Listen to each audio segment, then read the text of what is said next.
à tous, je suis ravie de vous retrouver pour ce nouveau numéro de l'Hebdo du Dédé. Aujourd'hui, émission un petit peu spéciale, on va vous parler d'Europe. On y parlera environnement évidemment, quel est le pouvoir du Parlement européen en la matière, quelles sont les décisions prises ici. Cette semaine par exemple, une loi sur le recyclage des déchets électroniques a été votée. Nous parlerons aussi de la conférence du sommet de la Terre de Rio+20. Et pour évoquer tout ça, nous allons retrouver Sandrine Bélier, députée européenne Europe Écologie Les Verts pour l'Est de la France. Elle va nous accompagner pendant toute l'émission. Et avant, je vous propose un petit reportage. Comment sont prises les décisions au Parlement européen? Suivez-moi. En cette semaine de session, le Parlement européen est une ruche. Touristes, journalistes, assistants, fonctionnaires et 754 eurodéputés. Enfin, normalement. Pendant cette séance plénière sont étudiées et adoptées des directives préparées auparavant à Bruxelles au sein de commissions thématiques dans lesquelles se répartissent les députés. Il y a par exemple les affaires étrangères, la pêche, l'éducation ou encore l'agriculture. Et celle qui nous intéresse concerne l'environnement, la santé publique et la sécurité alimentaire.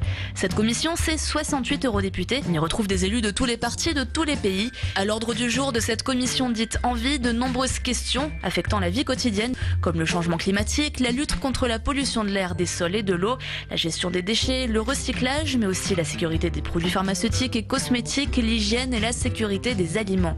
Si dès les années 70, l'environnement a été l'un des enjeux majeurs de l'Union européenne, sa place est désormais centrale. Et parce que le développement durable touche à tout, les mots climat, ressources naturelles et biodiversité sont de tous les discours de la stratégie 2020 de l'Union européenne.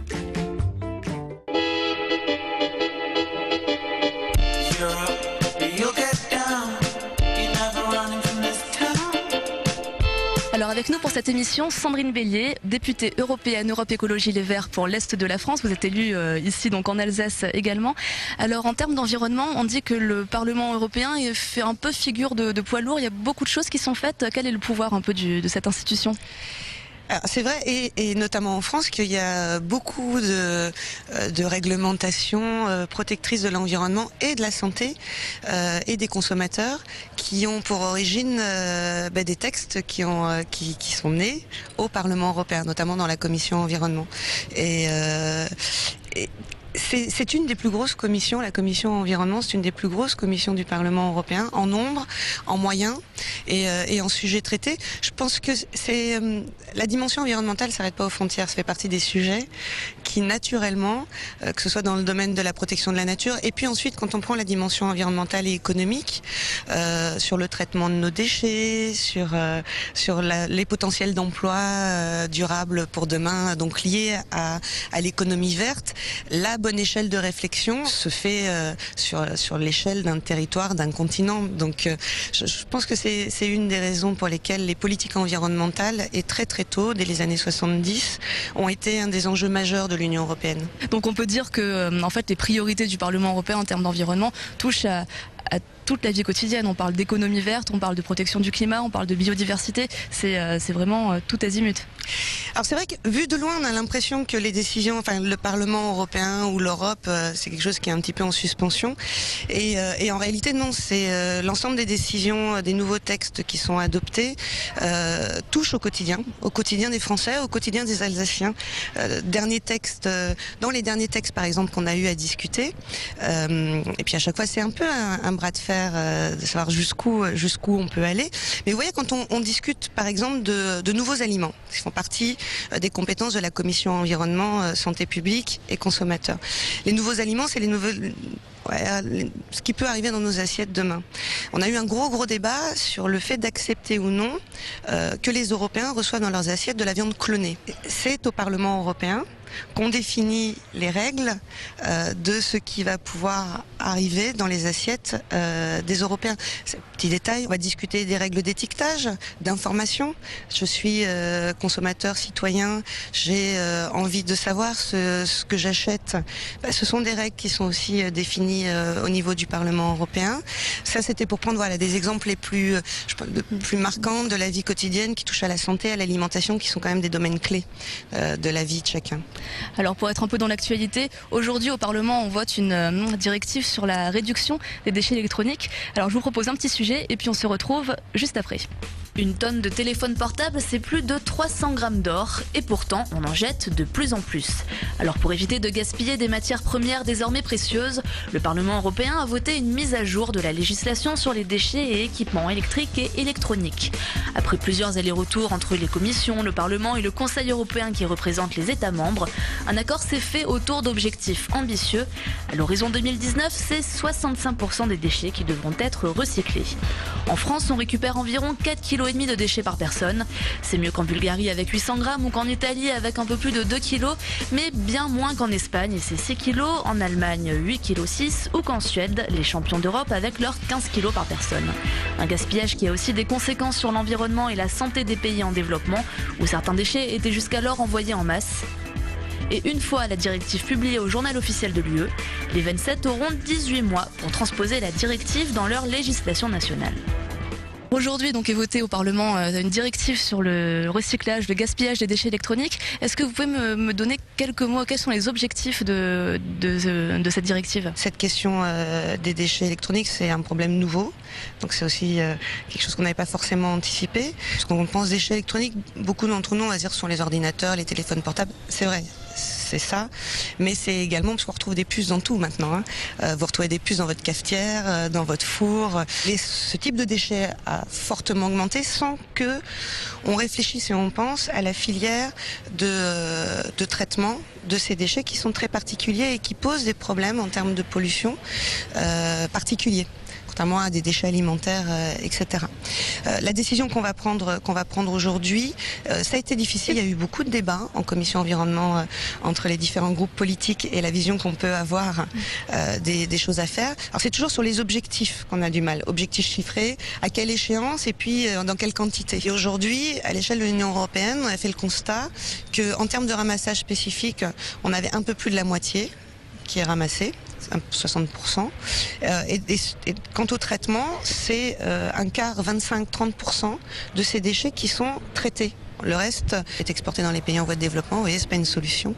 Et le gros enjeu sur ce texte et la discussion qui a eu lieu, c'est de s'engager à traiter ces déchets sur le territoire européen. C'est peut-être un petit peu cliché ce que je veux dire, mais sur des thématiques pareilles, j'imagine qu'on part de situations très différentes entre peut-être la Suède et l'Allemagne et je sais pas, la Roumanie et la Grèce. Est-ce que c'est facile d'harmoniser tout ça? Enfin, je pense qu'il y a aussi, il faut prendre ça en compte. Alors évidemment, on part de situations très très différentes sur ce type de sujet et sur beaucoup de sujets et en plus sur les questions environnementales en effet, parce que les situations géographiques et la culture ont amené des comportements différents, mais je pense qu'il ne faut pas retenir la difficulté. La solution, et on y gagne en efficacité par une harmonisation.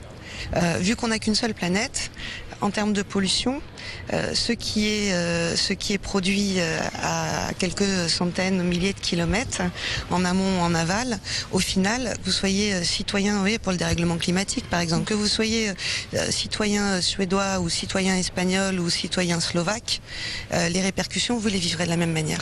Et bien, cette mondialisation des répercussions, c'est un peu la dernière thématique que je voulais aborder avec vous. Donc il y a 20 ans, le sommet de la Terre avait lieu à Rio. C'était une des premières grandes conférences internationales. 178 pays s'étaient réunis pour mettre une feuille de route en place. Ça s'appelle l'agenda 21, action 21. Donc il y a beaucoup de directives aujourd'hui environnementales qui dépendent de ça. C'est aussi là que la notion de développement durable a été théorisée. Je crois que c'est quelque chose qui vous tient assez à cœur. Donc cette année, on va célébrer les 20 ans de cette réunion. Ce sera Rio plus 20. Après l'échec relatif de la conférence de Durban, qu'est-ce qu'on peut attendre de ce Rio plus 20? Est-ce qu'aujourd'hui, alors qu'on parle beaucoup de crise économique, est-ce que ça a vraiment une résonance encore, ou alors est-ce que voilà, on prend un peu c'est pas prendre des prétextes pour faire des célébrations? Alors justement, ce qu'on peut attendre de Rio plus 20 et de ce 4e sommet mondial, c'est que ce ne soit pas qu'une célébration. Quand on a lancé le processus en 72 à Stockholm de ces sommets de la Terre et cette prise de conscience qu'il y avait une responsabilité partagée et que pour faire face à la crise écologique globale, il fallait un engagement global et à l'échelle planétaire. Là, on rentre dans le 4e sommet. tout cas ce qu'on en attend, ce sont de nouveaux engagements. Vous le disiez, Rio, c'est le développement durable. Le développement durable, c'est 3 piliers. 3 piliers, on a souvent tendance à l'oublier. Et ces 3 piliers sont le pilier économique, le pilier social et le pilier environnemental.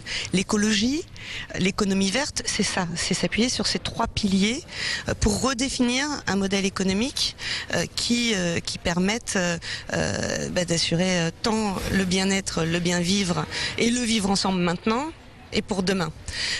Aujourd'hui, à l'échelle internationale, on a des organisations qui pèsent et on les connaît d'un point de vue économique, c'est l'Organisation mondiale du commerce, l'OMC, tout le monde connaît. On a une agence, et notamment qui est l'OIT sur les questions sociales, et puis un certain nombre d'autres qui existent.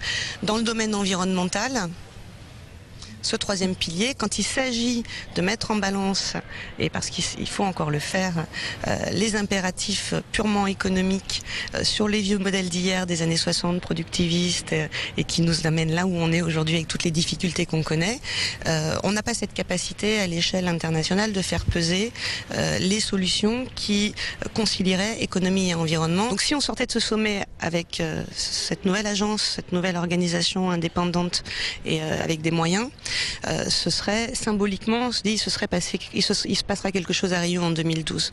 Est-ce que c'est important pour le Parlement européen d'être présent dans ce type de conférence internationale? Ça donne plus de force aux différents pays d'Europe d'arriver en groupe? Je crois que c'est très très important que le Parlement européen soit dans ces négociations, que ce soit à Rio en 2012 ou à Durban pour le climat en fin d'année dernière et en fin de cette année à Delhi pour la Convention biodiversité. Convention climat, convention biodiversité qui sont issues de Rio en 92, parce que au-delà de représenter l'Union européenne, le Parlement représente les citoyens européens. Et sur ces questions, et sur beaucoup d'autres d'ailleurs, moi sur ce premier mandat, je constate qu'en termes d'innovation, en termes d'ambition, généralement l'ambition vient du Parlement européen. Que ce soit dans le domaine international et notamment sur ces questions environnementales, j'ai pas d'exemple en tête où la position du Conseil dans la foulée et le mandat de la Commission européenne est toujours un peu en deçà des ambitions du Parlement. Et sur le sommet de Rio plus 20, le Parlement européen a adopté une résolution fin d'année dernière et la communauté internationale vous le dira, et je pense qu'on ne sera pas démenti, c'est la position la plus ambitieuse que l'on aura à connaître pour ce sommet. Eh bien, ça va être le mot de la fin, un mot d'espoir peut-être. Donc rendez-vous au mois de juin pour voir cette conférence de Rio plus 20. Et moi, je vous dis à la semaine prochaine. Merci d'avoir suivi cette émission. Salut.